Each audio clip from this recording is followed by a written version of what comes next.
Good evening, everyone, and thank you for joining us for another Beyond Access series. I am Christina Foti, Deputy Chief Academic Officer for the Division of Specialized Instruction and Student Support, and I'm so delighted to be in your company tonight and work alongside each of you as you seek answers to the questions about the upcoming school year. This September is looking much different than any other before, and we are all navigating things that are new and unknown, and with that comes an incredible amount of discomfort. Throughout this pandemic, the incredible folks joining me this evening have worked courageously and tirelessly to push through that discomfort and provide our schools and families with clear guidance on what you can expect this year. This evening, we hope to provide you with answers to the questions on how to best support your child in the upcoming school year. And to be honest, things will certainly look differently this year. But we are all ready to put your children's health and safety first so that we can support their needs. And our commitment to ensuring that students continue to have access to in-person services in a safe environment is unwavering. And we are poised and ready to double down on our commitment to inclusion, to interdependence, and we'll continue to tap into each other's humanity as we forge our path forward. Know that we will continue to make every effort to keep in constant contact and communication with each of you and to answer the difficult questions that you have this evening. We thank you for your partnership and standing alongside of the Special Education Office as we forge this new path and this new journey forward, and we look forward to your continued partnership in service of your children and every child throughout the system. I hope you enjoy the content this evening. We will be in the chat and ready to answer your questions. And with no further ado, I pass it back to Jose. Thank you so much, Christina. It's always great to have you here. And thank you everyone who's joined tonight. Tonight we have a large panel of speakers who are going to share with you all some information that'll help you all make decisions. Tonight, as always, we're going to be taking your questions using the Q&A function. So if you can type in your question, if you type in an email address or a phone number to go along with your question, we'll make sure that someone can get back to you with answers if it's something that we cannot answer tonight. Also, if you need captions, those are available to you by clicking the CC button on your screen.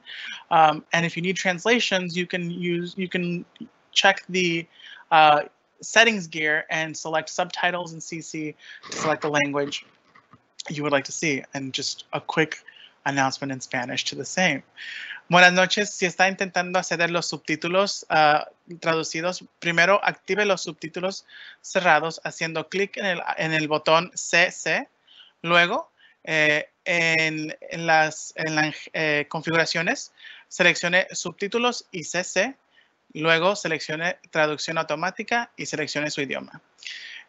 We thank you all for joining us today, and I'm going to kick off with our first speaker this evening, who is John Hammer, Deputy Chief Executive Director of the Special Education Office.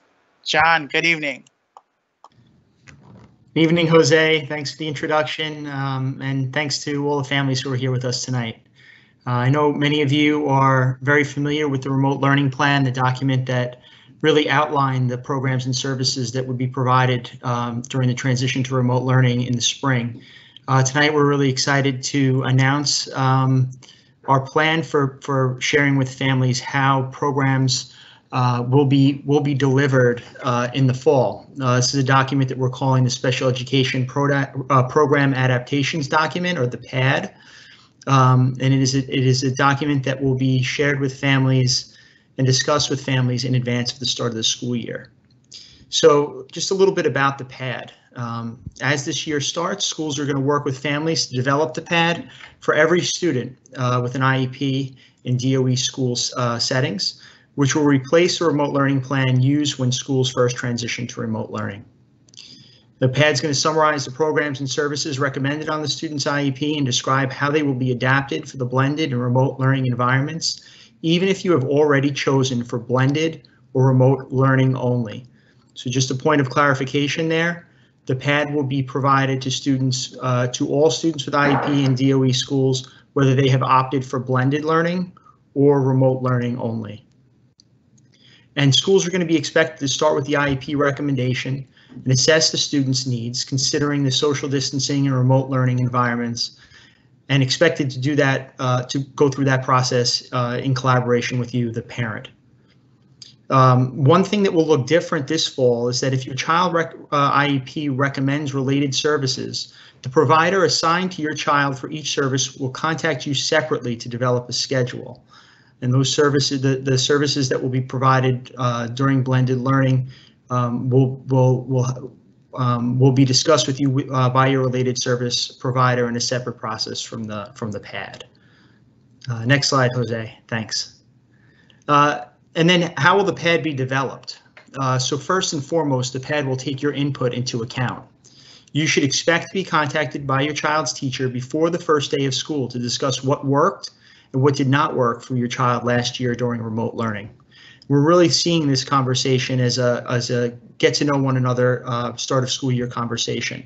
You should feel free, and we encourage you to share your experiences in your child's experiences in the spring to help inform and partner with your teacher on how to best meet the needs of your child in the upcoming school year. Your child's school will be required to create a pad for each student with an IEP that does not only recommend related services by the first day of school, and they will provide you with a copy. So just make sure that folks understand here, a student has an IEP that recommends any special education program, sets, ICT, special class, will receive a pad. A student that is related services only has a recommendation for speech or occupational therapy or physical therapy, will not receive a pad, but will be contacted separately by the related service provider. And then that last bullet there sums that up a bit. Thanks, Jose. Okay, so a little bit on parent involvement. The pad is guided by your feedback and can be changed as needed, just as the remote learning plan. And we expect schools will stay in touch with you to keep track of your child's progress and encourage you to reach out to your child's teacher regularly to discuss your child's progress or any concerns that you may have. And if you would like to discuss the plan or request a change at any time, you should contact your child's teacher. Important for families to know that schools will need to confirm a phone conversation with the parent or multiple attempts to contact families before being able to finalize the PAD document. This is our way of ensuring that parent input has been considered in the development of the PAD, and that the PAD will be sent to the family following the conversation. Your child's school will provide you a copy of that PAD, and if you need any support making that connection, you can always email us at specialeducation@schools.nyc.gov or call P311. A little bit about what the document will look like. It will outline how the following IEP recommendations will be implemented in a blended and remote learning environment. The child is recommended for special class, and we'll talk a little bit about how that special class will look in a blended learning environment. And the same would be for ICT or SETs. We'll talk a little bit about paraprofessional services and how they will look in a blended learning environment. Assistive technology and behavior intervention plans will be covered, and the school will also have space to document any additional interventions being provided to support students in their transition back to school. So we're really excited about this program Adaptations document and really the conversations that we know, the rich conversations that we know are going to be happening in the upcoming days in preparations for the start of the school year. Next I'm going to kick it over to Kim Ramones, who's going to talk a little bit more about the instructional programs that will be provided in the fall. Thank you, John. Good evening, everyone. It's a pleasure to be here with you again on our Wednesdays for Beyond Access. I'm going to speak a little bit about what instruction will look like when we return to school. As you know, instruction will be delivered in two ways. Either you have chosen for remote learning only or blended learning. For blended learning, our students will attend in person and also remotely, depending on the model selected by your school. The instruction delivered in person would resemble a typical school day. On remote days, your child will receive a combination of synchronous and asynchronous instruction. For your child who is fully remote, instruction is going to be delivered remotely 100% of the time. So just a little bit around the differences between synchronous and asynchronous instruction.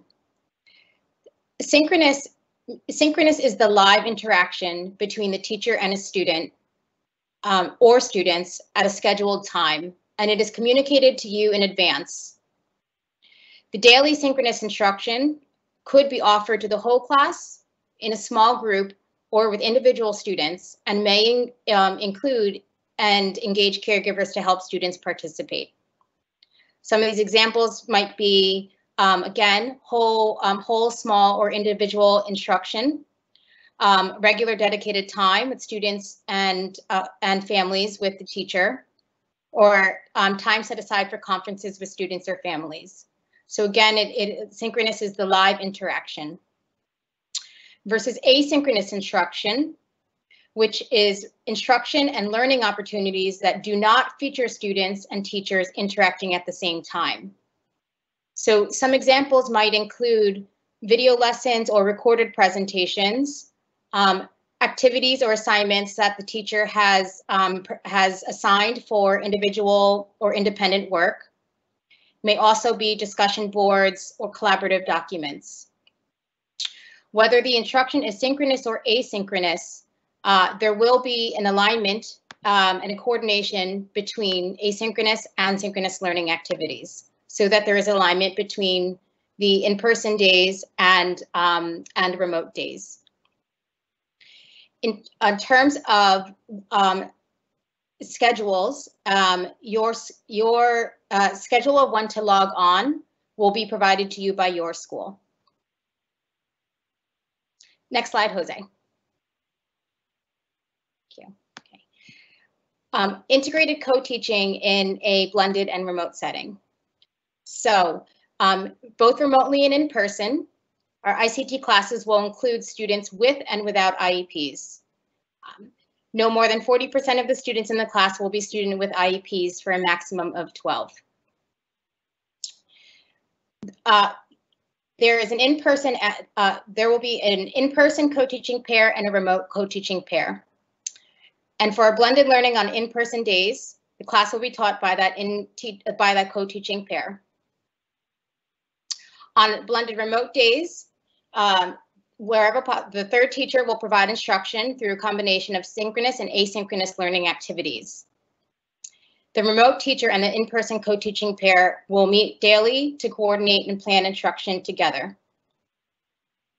And for a fully remote learning class, the ICT class will be taught remotely by a co-teaching pair through, again, a combination of synchronous and asynchronous learning activities. Next slide, Jose. Thank you. For our students who are receiving special education teacher support services, both remotely and in person, set services will be delivered through direct instruction by a special education teacher. For remote sets, it may be effective to deliver service in an environment from what is recommended on the IEP. So our students may have a recommendation for service in a general education or in a separate location. The provider may schedule separate sessions with collaboration and communication with you. For blended learning, some or all sessions would be provided remotely, and some may be provided in person at school with consideration to health and safety. For example, if your child's IEP recommends that sets be delivered in the general education, it may instead be delivered in a separate location with a smaller amount of students to minimize health risks. Indirect sets is also part of the set services, which means that a special education teacher is working with a general education teacher to adjust the learning environment and modify instruction. Indirect sets will also continue to support blended and fully remote learning.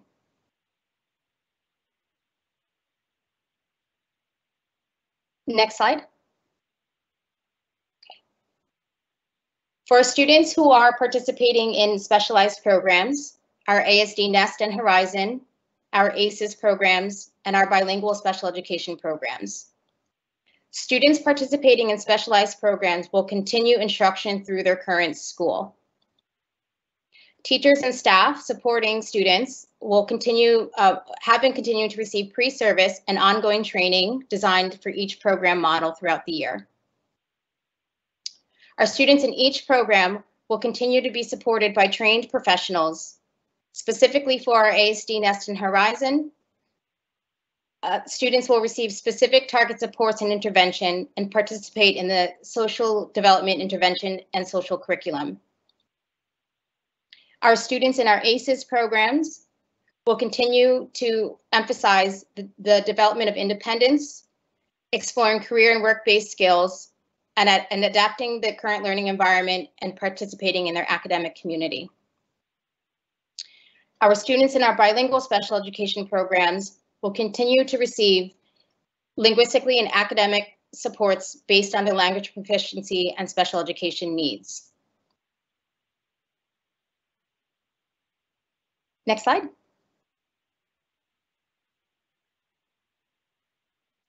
Students receiving paraprofessional support.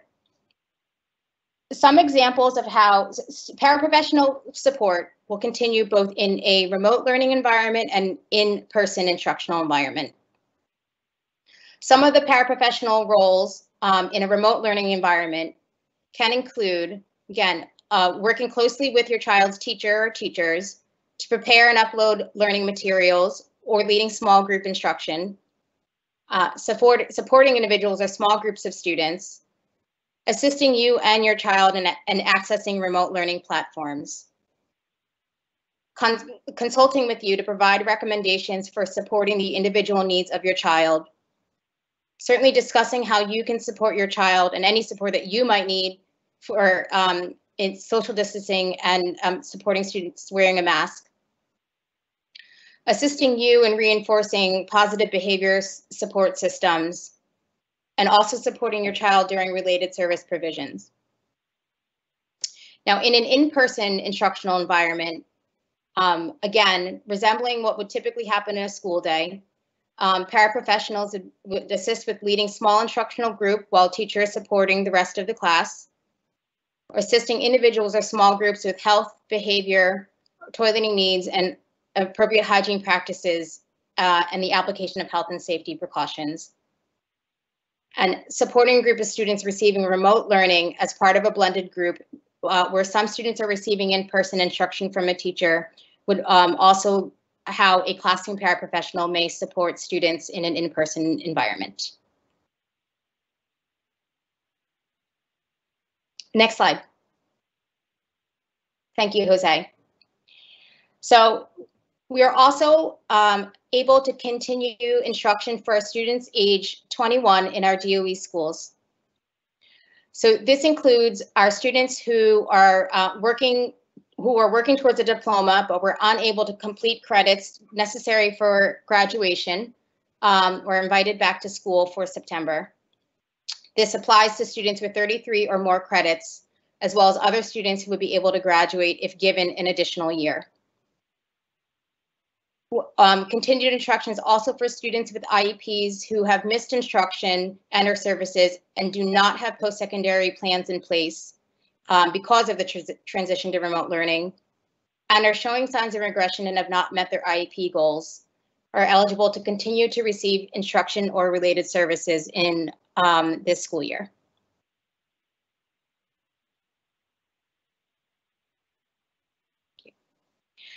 And additionally, as always has been the space, our students are also able to receive consultancy services. All post-secondary students can receive consultancy services, but particularly for students in 21 plus. We are also extending and offering consultancy services through our Transition College Access Career Centers. And this will include students who need to be connected with adult or post-secondary services. The students may have otherwise completed school, but will be offered support through our TCACs to meet the needs of the student, depending on their post-secondary goals. These types of services include intakes for adult services, intakes at vocational programs, support with college applications and supporting documents, and any other connections or referrals that are needed to make sure that the student will be engaged in an appropriate adult program or service.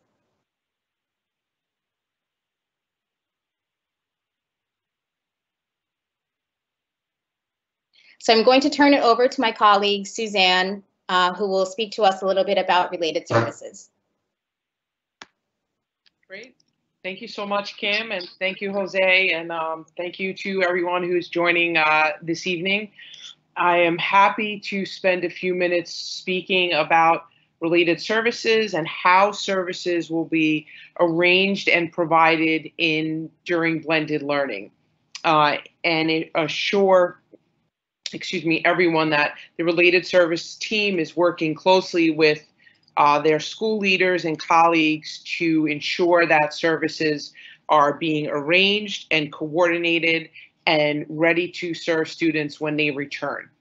And for many of you families, and in preparation for services to begin, families received a survey allowing them to express their preference for how related services will be delivered this school year.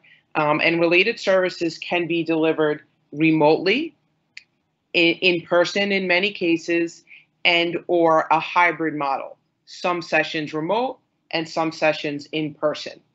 And we recognize that it may not be possible to provide in-person services to all students who are receiving in-person instruction, or for students who are receiving remote instruction and may want to come to their school buildings for in-person related services. And in situations where families select and request in-person services, if it's not possible to provide that in the school building, families will be offered remote services and in-person services will be provided if additional capacity becomes available. For blended learning, some or all related service sessions will be provided remotely, and some, as we said, may be provided in person at school. And to ensure safety of students and staff while providing services in school and addressing your child's educational needs, services may be delivered in a location that is different from what is currently recommended on the IEP. For example, the IEP may recommend services be delivered in the classroom, but to maintain health and safety, those in-person services may be delivered in a separate location within the school building to minimize health risks. For remote learning, it may be more effective to deliver related services in an environment that is different from what is recommended on the IEP. For example, if the IEP recommends services in the classroom, the provider may instead schedule separate remote sessions based on what is most effective and appropriate for your child's needs and their current remote learning circumstances.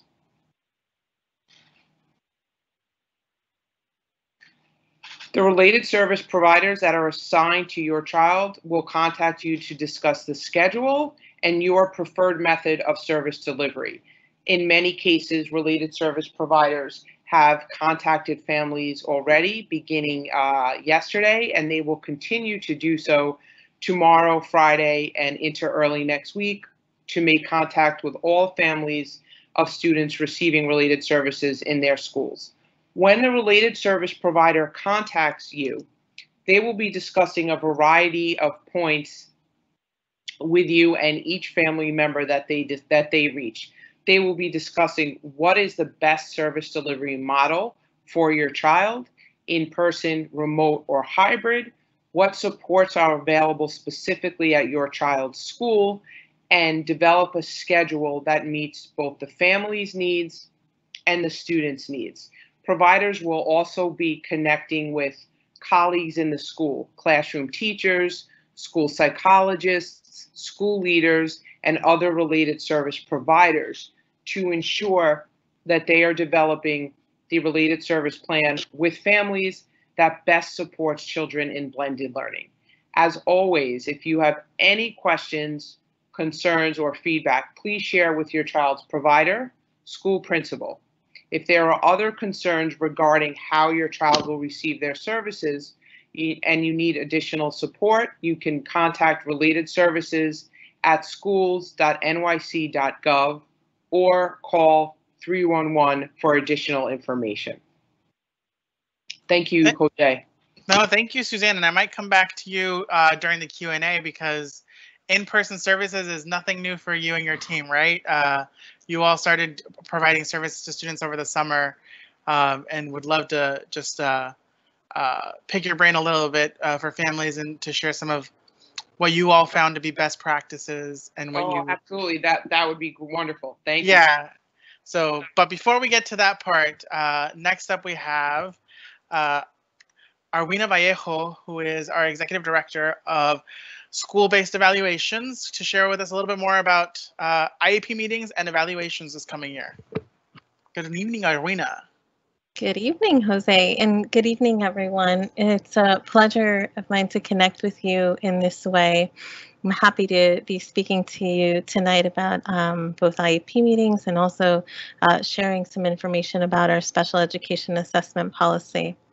As far as IEP meetings go, IEP meetings will continue to be conducted by phone or video conference, and you should expect that someone from your child's IEP team will contact you to discuss how those IEP meetings will be held in order to ensure that you have the material that you need in order to participate effectively.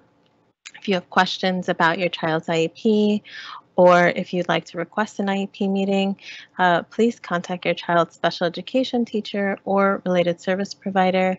You can also contact special education at schools.nyc.gov or call 311 if you need help contacting your child's school. So let's talk a little bit about our special education policy. Our special education assessment policy this year was built upon a practice that began in the spring. The use of a comprehensive data-driven assessment model has fostered successful partnerships between teachers, clinicians, parents, and students in gathering and analyzing multiple sources of data to understand the reason for referral, to evaluate student progress, and to glean information regarding strengths and weaknesses in order to plan for the individual student needs through this special education evaluation process. And that's exactly what we want to see in understanding student learning. We see psychologists who've enhanced their knowledge of student classroom assessments, and we see teachers speaking about how the academic content connects to the cognitive abilities that are required for these skills. The interconnectivity that we've been seeing is so powerful, and that's exactly why this process has been enhanced for this year. So the process involves data collection from multiple sources, generating a comprehensive written report that analyzes all of the pieces of data and speaks to the referral question. As you can see here, there's an emphasis on targeted traditional testing, and school psychologists have received training on a model that examines patterns of strengths and weaknesses in order to answer the why.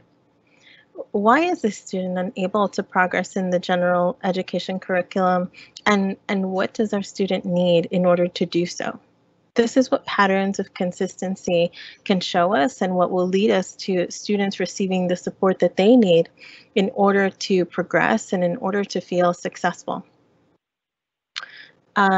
Written into the comprehensive database reports will include a justification for face-to-face assessment, and this justification will also delineate what the assessment plan is and what the connection of that plan is to the referral.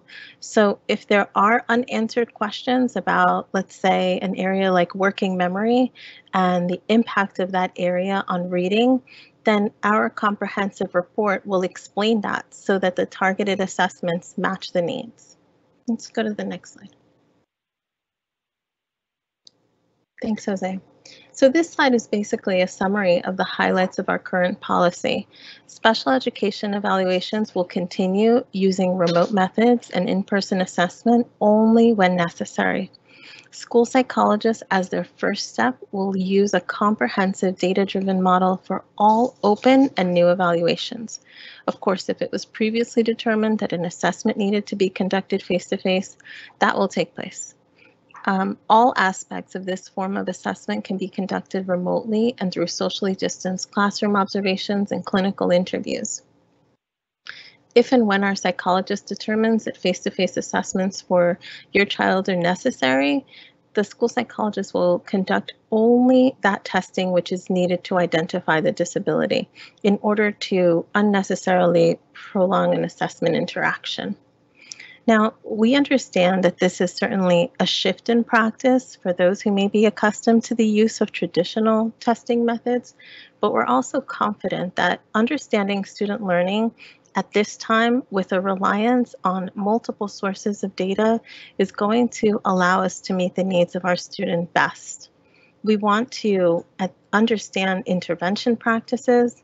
We want to understand information that can be provided by students, by teachers, by parents, and we want to rely upon not only quantitative information, but also the depth of the qualitative information that we can gain from multiple sources. So to request an initial evaluation or reevaluation, make a referral to your child's school. You can also email specialeducation@schools.nyc.gov or call 311 if you need help contacting your child's school. Thanks, Jose. Thank you, Arwina. And so before we move on to questions and answers, and I come back to Suzanne to talk a little bit about how in-person services happened in the summer for related services, I wanted to share, there's been a lot of questions in the chat about the content of this deck. And so while we are recording tonight, oh, I have a stray hair, everyone. Hold, we're in a pandemic. I don't have a hair and makeup crew. It's a show of one back here. But we will be recording. We are recording, and we will be uploading this to our YouTube channel. And so, but while that happens, all of the content in this deck is available to you all on the DOE website, and I'd love to walk you through and show you how to navigate to that content. So I'm going to share my screen with you all. And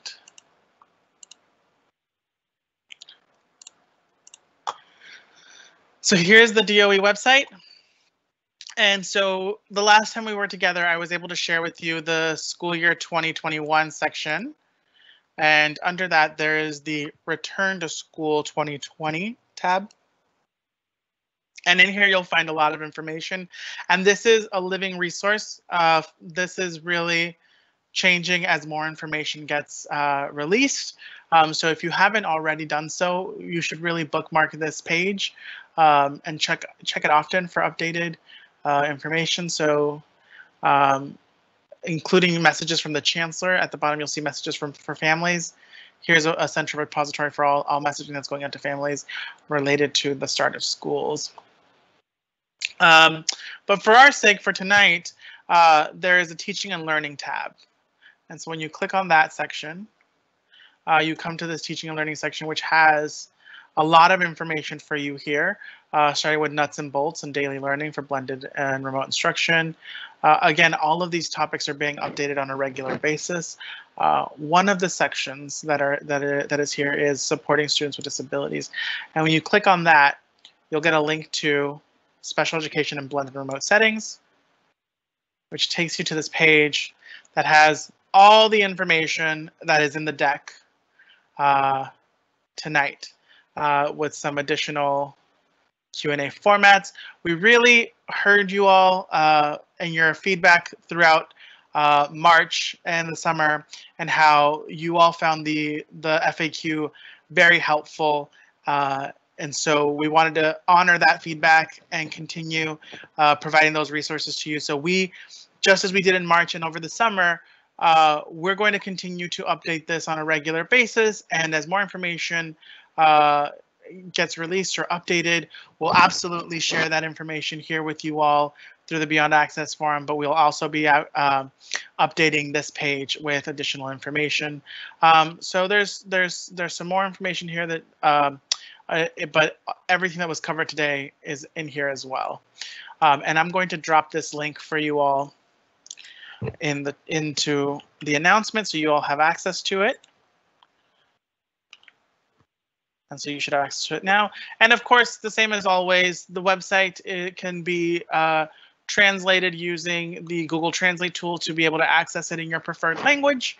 That is no exception for this page at all. So there, that is there. Please use it if you need it. The other question that I've seen has been coming up a lot is around recordings. And so, as we've shared in the past, we do record these sessions and we upload them to the Beyond Access YouTube channel. So you can access the past recordings in there. By going in. Please subscribe. We have 135 people who consistently come to the Beyond Access series. They have subscribed and they'll get notifications when this presentation is uploaded. So that is the other place where that lives, as well as our past our past sessions that are still very, very much useful for a lot of folks, like the session on supporting students with autism spectrum disorder and reading strategies for families and sensory supports. Those are all there. And I'm going to drop this link for you as well into the chat, so you have access to it. And as that goes on, I'm going to, before we move into Q&A, I just want to go back to Suzanne really quickly. And Suzanne, the summer, your team worked really hard to launch some in-person services for students. And can we talk? And thank you very much for joining us and doing a session on those summer in-person services with your team. Can you talk to us a little bit about how that went and some of the lessons learned around health and safety about providing services in person to students while keeping kids safe? Yeah, absolutely. And thank you again. And first, I would say that from myself to the related service providers and the families that partnered with us over the summer, it was just so wonderful to see the kids back in school and in a school setting and working face to face with related service providers. It was just it was really a wonderful opportunity and a bit of a reminder about just how meaningful it is. And in many cases, teletherapy is really an effective support for children, and it gives related service providers the added benefit of connecting with their families during the session. And we really partner with families during teletherapy, and that can be a really impactful way to deliver services. And another impactful way to deliver services is in person, face-to-face, on-site. And during the summer, we had students and their families come to a few locations across the city for in-person related services. And at the forefront of that program and experience was health and safety of children, their families, and related service providers, staff, pairing that with therapy interventions and activities that support students' IEP goals. And that was really the focus of the work over the summer. Related service providers wore personal protective equipment in the form of masks. In some cases, they wore masks and face shields. In some cases, they wore masks, face shields, and gowns, or a combination of such, but they always wore their masks at all times in the building. Children wore their masks as well from the time they entered the building until the time that they left the building. And yes, and I see some questions about this, there were some children who struggled to wear their mask for the duration of the session. In those cases, related service, the providers partnered with the families to show, talk, teach children about wearing a mask using a variety of techniques: video modeling, hand-over-hand modeling, something called sensory stories and social stories that walk children through kind of an illustration of what it's like to wear a mask. And we shared a lot of resources with families on how they could work with their children at home. We did some really fun mask making activities where the student and their therapist made masks while they were wearing other masks, but they also made their own masks and helped children feel some ownership over that. Hand washing was incorporated into the sessions before and after each session.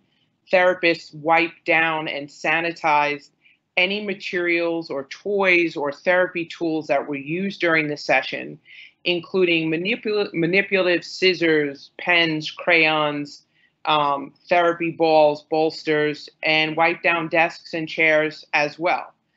So health and safety was first and foremost. And I would say that the related service providers were creative in looking at students' IEP goals, figuring out the safest but yet most effective treatment techniques to help students achieve their goals. And there were certainly some families that had questions about health and safety, and rightly so. And we were able to implement protocols that ensured and maintained the safety of everyone who was receiving their service. And we're looking forward to continuing a health and safe provision of services in person in the fall, and certainly continuing those effective teletherapy supports with parents as partners during the fall as well. Thanks, Suzanne. I'm going a little rogue right now, so yeah. I'm sorry to everybody else, but one of the resources in your summer session for Beyond Access, you shared a resource around a social story around wearing masks. Yes. And I think that's a great resource. So I want to share that one more time with folks. And I've dropped a link into the chat for you all. So if you're struggling with talking to your child about wearing a mask, one of the things that Suzanne's team pulled together and is the social story around masks from paautism.org, and so it talks through why wearing a mask and helps provide a guide and talks about the different kinds of masks, and it gives you the option of doing this in English, Chinese, Russian, Spanish, Arabic, and Burmese, and you can see the whole story at once.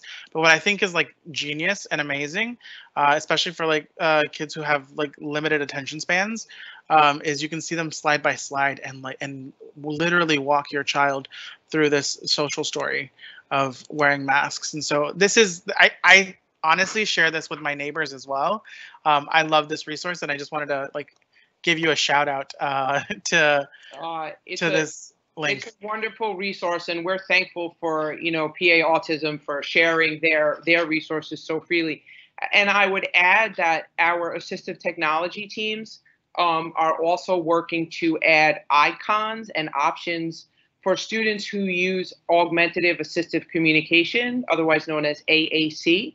We're adding mask icons and mask PPE, hand washing, sanitizing, emojis and icons and options to students' AAC devices to continue to orient them, help them be aware about these issues, and give them an opportunity to express themselves around questions, thoughts, concerns they may have around wearing a mask all day in school and what that's like for them. So we are adding that content to student AAC devices as well. Yeah, no, thank you so much. And then if for anyone who wasn't able to join our last session, we did a lot of resources around social distancing and wearing masks, including some amazing video resources for families from PBS, including my personal favorite, Elmo's Washy Wash song. So there's that.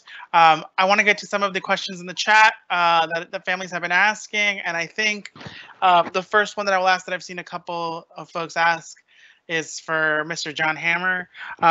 John, folks are asking around the timeline for receiving their pad.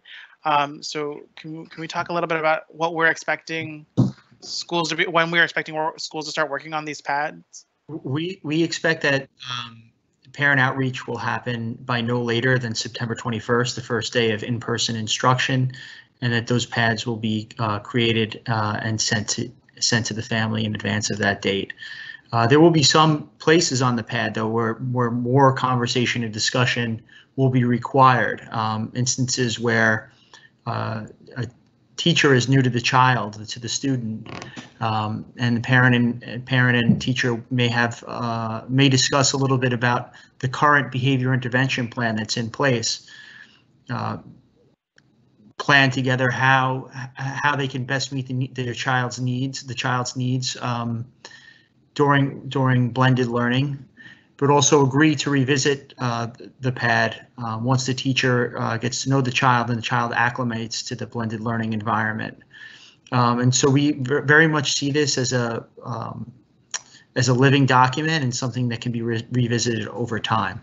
But again, that initial conversation will happen in advance of the start of in-person instruction on September 21st. And John, if folks don't hear anything from their school by September 21st around the pad, folks should be contacting their child's teacher and their child's principal, correct? That's right. And of course, if after outreach to your child's teacher or principal, we are always here at Special Education at schools.nyc.gov. Kim, I want to go to you because I'm seeing a lot of questions in the Q&A around paraprofessionals. And so I'm going to go to that slide where we talk about ways that that paraprofessionals can support students. So maybe can you talk us through again in some of the ways that we're expecting paraprofessionals to be supporting their students both blended while they're in person and remotely? Sure. So let's talk about what it might look like in a remote learning environment. So if the paraprofessional is supporting your child remotely, utilizing the school's online platform, also through other forms of communication like email or telephone, the paraprofessional will support, again, your child with possibly completing assignments that have been given by the teacher. We'll certainly speak with you and support that you might need in accessing the actual online platform that your school will be using. The paraprofessional may also be able to assist with answering any questions about assignments or anything about the learning environment, or any work provided by the teacher in support for your child to participate in the learning activities. So that support, again, is while it is direct to your child, it is also in active communication with you. So when it is going to be delivered remotely, it will be, again, through the school's online platform and other forms of communication like email or telephone for you. Okay. In person, again, the paraprofessional support in an in-person environment, paraprofessionals can certainly support, again, the facilitation of classroom activities or learning activities provided by the teacher. This may also include helping with, I guess I should say, any prompts or assistance that your child might need in order to, again, participate in the class or their learning environment. Of course, keeping health and safety in mind, of course, is going to be, in terms of sort of physical proximity, et cetera, that will certainly look different than in traditional times. But the role of the paraprofessional certainly is to support your child under the direction of the teacher. So I know I spoke a little bit about sort of classroom paraprofessionals and mixed in a little bit of the role of one-to-one paraprofessionals. So we'll use some time to talk a little bit about supporting behavior. So again, The paraprofessional would assist in reinforcing positive behavior support systems that might be used in the classroom, also soliciting information from you about what has worked at home, what doesn't work at home, and remaining in active conversation both with you and also with your child's teacher to make sure that there is a seamless support between the remote learning environment and the in-person environment if your child is blended, and adaptations that might need to be made for supporting behavior if your child is fully remote. Thanks so much, Kim. Sure. I'm going to go back down to our questions thing. Suzanne, I'm going to come back to you because I found an interesting question. And I think I've seen this asked a couple different ways. But so the question that I'm looking at is, how will students in blended learning receive related services if mandates are more days than days in school schedules? For example, school use model 2, which is 1 to 2 days per week, and the IEP lists 4 times a week for 30 minutes. Yes, that's a really good question to ask, and appreciate the parent who's advocating for that on their child's behalf. And I think there's two answers to that. One is that it's certainly possible that in that case, the child would receive their services in a blended hybrid model. So a portion of their mandates would be provided in person, and the other portion of the mandated sessions would be provided remotely via teletherapy. Another potential option is to receive in-person services the day the student is in school for instruction. And if the school has enough designated therapy space and there is an on-site therapist or provider on the building, it's potential and the family is able to bring the child to school on their remote learning days for related services. And that is a bit tricky because there's also the child has their instructional schedule with their classes and wouldn't want them to miss their remote instruction to come for related services. But that is certainly another way to address that if all the pieces can be put together in a way that really supports that student's educational program. Thanks, Suzanne. There's someone. Sorry, I had the next question right in front of me, and then something popped up. Seeing more questions about getting access to the slides, and like I said, you'll have access to those links in the chat and as well as to the YouTube channel.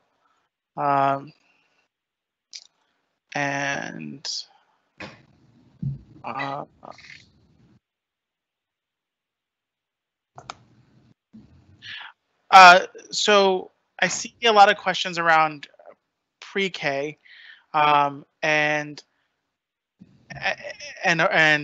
will pre-Ks get does this PAD guidance also apply to the pre-K? And John, correct me if I'm wrong, but the pre-K guidance is still being fine-tuned and tweaked, but will be finalized soon, and we'll be able to share it. But we expect pre-Ks to model very similar to what we've been sharing today. That's right, Jose. For students in DOE, SKIS, and special class settings, they will receive a document very similar to the PAD, and their special education teachers will be conducting that outreach and discussing how services will look in a blended or remote learning environment. Students that are related services only, they will be getting contact from their providers, as well as See It services. Their providers will be contacting them directly to discuss their child's schedule and how services will be provided. Thank you, John. Arwina, I'm seeing a question around timelines. And so the question is, will the timeline for evaluations remain the same in terms of compliance, or is this going to be changing?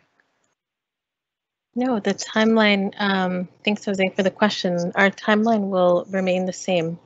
And it is our priority to have our students evaluated as soon as possible. And we really feel that the comprehensive data-driven model that we're adopting for this year and have enhanced will allow us to do that. There was also a question, if I may, on the chat around remote. What would we do if a student is 100% remote? And the answer to that is that all of our students, given this model, can be assessed, because it is a model that can be done 100% remote, and only when we see that it is absolutely necessary to conduct additional targeted testing would we be doing that. Thank you, Arwina. Yeah. Thank you so much. Thank you. We're getting close to wrap up, folks, but I want to thank everyone for joining. Thank you for taking the last hour and joining us and listening to information. We know that that you all have a lot on your plates right now, and making decisions for your families that are right for them, and education is one of those things on your plate. So I want to thank you for spending time with us, for listening to us, for absorbing the resources that you all need to make the decisions you need. And I want to thank my colleagues in the Division of Specialized Instruction and Student Support, John, Kim, Suzanne, Arwina, and of course I can't not say thank you to the people that you haven't heard from that are behind the scenes helping answer your questions. Kevin, Shaw, Rebecca, Sandy, Jamie, Alex, thank you so much for joining and supporting. And Lauren, I hope I said Lauren, thank you for joining and supporting our families. This is like Christina said, this year's going to look differently, but we're all ready and strapped in to support and to be here and share information with you all as it comes out. So this is the beginning of a conversation for the school year, and you can all be assured that you'll be hearing more from us as we have more to share. But until then, thank you for joining. Thank you for staying tuned. Stay safe, everyone, and hope that you all have a wonderful evening.